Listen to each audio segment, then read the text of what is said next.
മുത്തപ്പൻ ചരിതങ്ങൾ കേട്ടുകൊള്ളുക.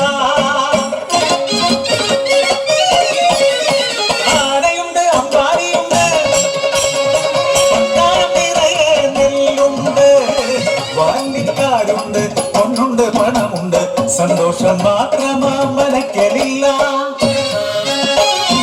ഉണ്ണി പിറക്കാത്ത ദുഃഖത്തിൽ കഴിയുന്നു ശിവഭക്തരാം തമ്പ്രാനും തമ്പ്രാട്ടിയും. ഗുരുരാവിൻ ശയനത്തിൽ ശിവദർശനേ സ്വപ്നെ തമ്പ്രാട്ടി ഉണർന്നു പുലരിയായി. തൊഴിമാരൊത്തു നീരാടാൻ യാത്രയായി. ആ പൊൻപുലരിയിൽ കുളിക്കടവിൽ തേജസാൽ ജ്വലിക്കുന്നൊരു പൈതൽ ശിവദേവൻ നൽകിയ നിധിയല്ലയോ. മനക്കലോ സന്തോഷം അലതല്ലി. ഉണ്ണി വളർന്നു ബാലനായി കൗമാരം പടിവാതിൽ എത്തി നിന്നു. മാറുന്നു ഭാവങ്ങൾ ഭീതികൾ, ഉണ്ണിക്കു കൂട്ടുകാരടിയാളന്മാർ.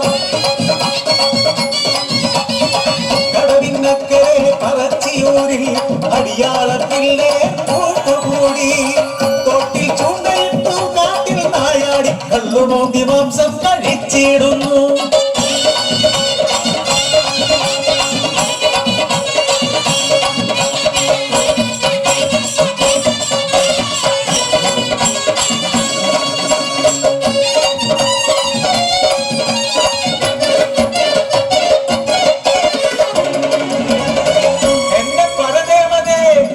മുടിച്ചിടുമല്ലോ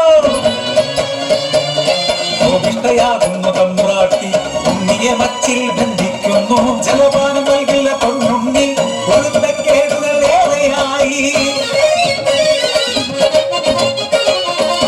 അല്പം കഴിഞ്ഞപ്പോൾ അമ്മ തൻ മാനസം സ്നേഹമായി, പിന്നെ വാത്സല്യമായി. മരക്കല മച്ചിന്നെ എത്തിയ അമ്മ അറപ്പുരവാതിൽ തുറന്നു നോക്കി. ആകെ സ്തംഭിച്ചു തമ്പ്രാട്ടി. ഉണ്ണി വളർന്ന് പച്ചും തകർത്ത് ഉഗ്രരൂപമാലറിയിടുന്നു. തലയും മുഖവും കാണാനില്ല. പരിഭ്രമിച്ചോടി തമ്പ്രാട്ടി പടിപ്പുരവാതിൽ കലക്കി നിന്നു.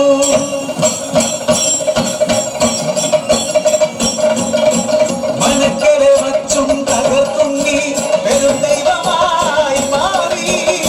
മലക്ക് മുകളിലെ തലയിൽ ജ്വലിക്കുമെന്നഗ്നിഗോളം.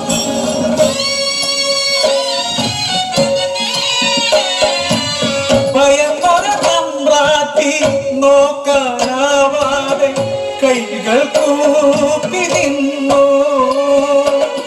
അലറുന്ന ഉണ്ണി അമ്മയോട് ചൊല്ലി, മനുഷ്യനു ജാതിയൊന്നാണ്.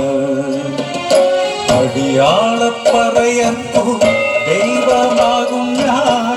മുത്തപ്പൻ ദൈവമായി ഇറങ്ങാടും.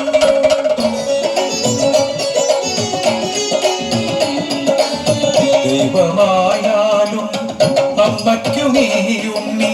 ഈ അഗ്നിഗോളത്താൽ ഉണ്ണി നിൻ മുഖം ഒന്നു കാണാനില്ല.